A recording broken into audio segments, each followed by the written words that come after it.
Shabbat Shalom, everyone. It's good to see you. Usually when I'm driving my kids to school in the morning, I'm only half awake. I'm usually slowly sipping on a coffee. I'm thinking of what my day will bring. But my 10-year-old and my 6-year-old just talking up a storm. 7 a.m. in the morning. I don't know how or why they are so wired in the mornings, but they will just pontificate non-stop, and there's always a bunch of questions. The other morning, the question was, Dad, who invented mustard? And I said, guys, it's like 7 a.m. Who's thinking about mustard at 7 a.m.? And then there's all of these requests. Dad, can you turn up the AC? Can you turn down the AC? Can you roll up the window? Can you roll down the window? Turn on the radio, turn off the radio, turn it up, turn it down, yada, yada, yada.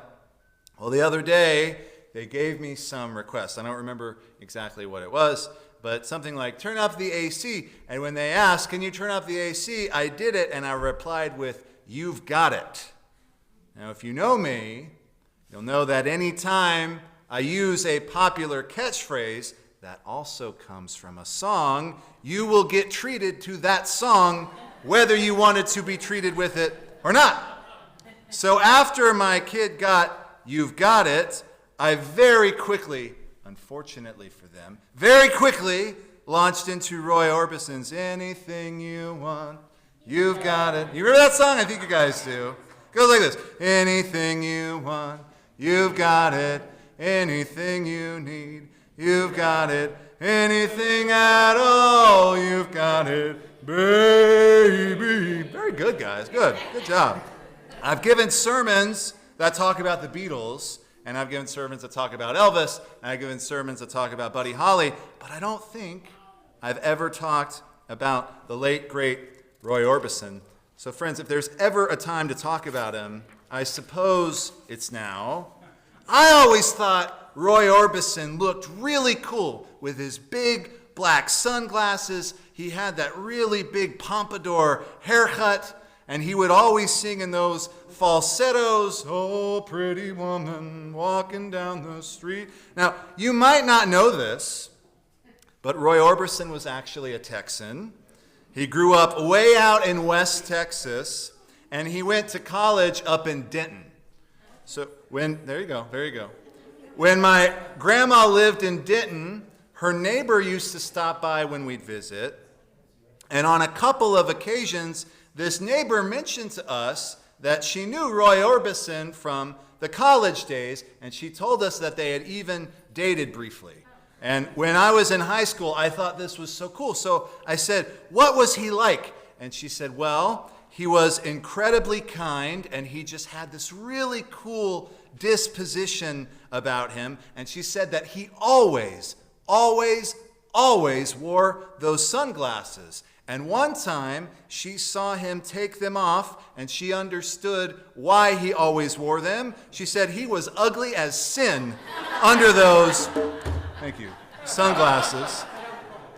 She also said, and I found this out later, he had really poor eyesight, and he was blind as a bat. They're actually prescription sunglasses, so he was kind of wearing them more out of necessity than I think for his public image. Anyway, I've had that sentiment, you've got it, stuck in my head for a couple days now. I've got to admit, it's a very catchy song. And it feels like this is the time of the year where we really put this idea into good use. So if you'll humor me for a moment, I'll explain a little bit more. This week's Torah portion, Parshat Vayeilech, is very short, but it's a deeply emotional part of the Torah. A little background about this part of the Torah. Moshe is nearing the end of his life. We're told he's 120 years old, and his voice is not that of a warrior or a ruler or a prince of Egypt anymore. This is the voice of a father, a teacher, a friend. And he knows his time on earth is almost up, and he's preparing the people that he has led for decades to go on without him into the promised land. And he tells people that when they encounter foreign nations that will try to attack them when they cross the Jordan, He tells them not to be afraid because God will dispossess those other nations, ensuring their safety. And it's this next line that is perhaps the most inspiring line of the Parsha. Moshe says, Hizku ve'imtzu, be strong and courageous, for God goes with you. God will not fail you or forsake you. Now, I love this verse. For me, this is an expression that's more than encouragement. It's a moment filled with both vulnerability and power. Moses, while stepping back from his leadership role, wants to assure the people that he is leaving, but God is not leaving them. And the message is clear. He says, you are loved, you're not alone. It's like that sentiment, anything you want, you've got it. Anything you need, you've got it. And we get this same sentiment elsewhere in the Parsha. Elsewhere in the Torah, Deuteronomy 31:3, God says, Moshe says, I will not be with you, but God will cross over with you. And again, he's telling them, I can't be your leader anymore. But the deeper love, the divine support from God, that's still all yours. Friends, isn't this the core of our spiritual life? We go through periods of doubt, loss, and anxiety. Like the Israelites, we feel the absence of our leadership, of our guide, even the things we believe to be certain.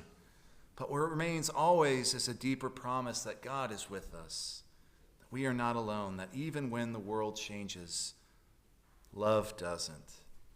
And maybe I'm overthinking it, but I think there's a similar sentiment in the phrase and in the song, You've Got It.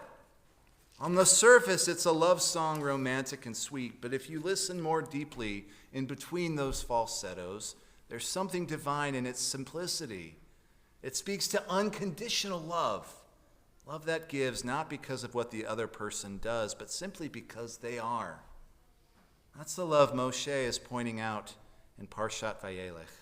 He tells the Israelites, you will struggle, you will fall short, you may even abandon God for a time, but God's presence will not disappear, because God's love is not transactional, it's covenantal, and therefore unconditional. Roy Orbison's lyrics can remind us of something we oftentimes forget, friends.